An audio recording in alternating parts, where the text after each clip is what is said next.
Ibn Sino bobomiz sabzi sharbatini sevishganlar ichimligi deb atagan ekanda. Bu ham bejizga emas.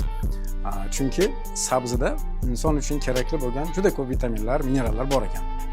Hozirgi olimlar tasdiqlagan buni. Birinchidan, sabzi sharbati faqat siz o'ylagandek oshda yoki sho'rvada ishlatilgan mahsulot emas bu. Inson uchun butun tana a'zolarimiz uchun foydali bo'lgan mahsulot.